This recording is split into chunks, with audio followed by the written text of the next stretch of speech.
তো এটা সেই তোফুর রেসিপি যেটা আমার দেওয়া হয়নি এতদিন।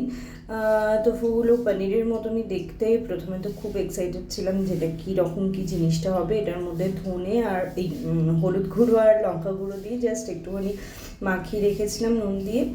তারপরে সেটাকে ফ্রাই করে নেবো।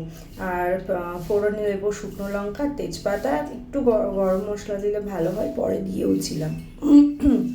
এখানে আদা বাটা, ধনে গুঁড়ো, জিরে গুঁড়ো, টমেটো পেস্ট, হলুদ গুঁড়ো, লঙ্কা গুঁড়ো দিয়েছিলাম। আর এখানে ভাজা মশলা, যেটা বিরিয়ানিতে যেই মশলাগুলো থাকে ওই মশলাগুলোকে শুকনো খোলায় জাস্ট নাড়িয়ে নিয়েছিলাম, দিয়ে ওটাকে পেস্ট করে নিয়েছিলাম। বিরিয়ানি মশলার যে প্যাকেটটা পাওয়া যায় ওটা নিয়েছিলাম। এই যে তোফু, তোমরা আবার কেউ যদি বিশ্বাস না করো এটা যে তোফু নয়, সো সেটাও দেখিয়ে দিলাম। তোফুর এই প্যাকেটটা কিনেছিলাম। দাম কত নিয়েছিল জানো? অনেক কম, পনিরের থেকে অনেক কম। এই এই এই কোথায় কোথায় কোথায় গেল? এই যে এইখানটাতে রয়েছে, আমি ভুলে গেছি।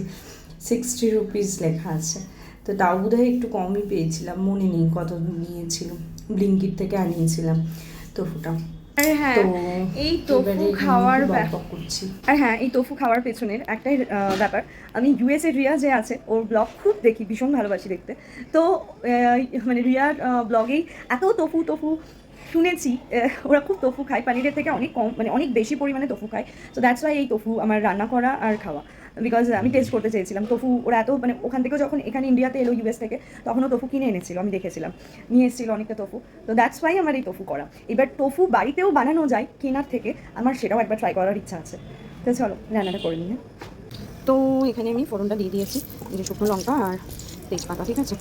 একটু হোক ভালো করে। আলুগুলো ভাজতে দিলাম, সবাই জানো একটু নুন দিয়ে করলে ভালো হয়, তো আমি এক হাতে পাচ্ছিলাম, একটু ভেজে দিয়ে আসছি। না তো আলুগুলো ফ্রাই করছি একটু ভালো করে, একটু বেশিও ফ্রাই হবে না। আর তেল আমি খুব একটা সরষের তেলে রান্না পছন্দ করি না। অলিভ অয়েল বা তোমার মানে হোয়াইট অয়েল হলে বেশি বেটার হয়, মানে একটু হেভি পছন্দ নয়, ওই জন্য লাইটও হয় আর হজমও হয়, আর শরীরের জন্য আমার জানি না কেন মনে হয় সরষের তেল ভালো হয়, এটা আমার একটা বলতে পারো।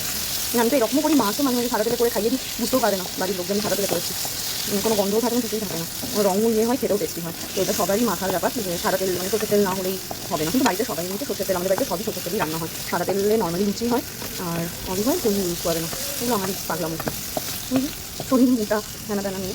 আমি পরে একটুখানি ভেঙে দারচিনি দিয়েছিলাম। তো এখানে টোফুগুলো দিয়ে দিয়েছি, জাস্ট হালকা বেশি ফ্রাই করবো না, বারবারই বলছি।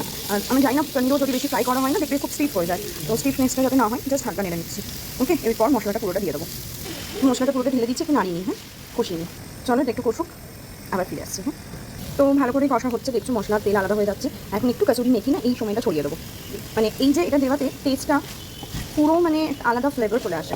পনিরেও তোমরা এরকম করে দিয়ে করতে পারো, মানে অসাধারণ টেস্টটা হয়। কালার আই হোক তোমরা বুঝতে পারছো। আর যে যতই বলো যে বাবা সর্ষের তেলে রান্না করো না, কিন্তু দেখো তেলটা, তেল আর মশলা দিয়েটা করতে পারো, শরীরের জন্য যেটা ভালো সেটা করতেই পারো, খেতেও টেস্ট হবে আর শরীরও ভালো থাকবে, খুবই কি তাই না? এতে লিভারেরও চাপ কম পড়ে।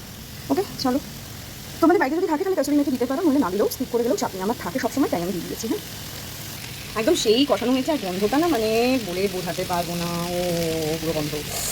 আমি বুঝতে পারছি আজকে লাঞ্চটা ফাটানো হবে।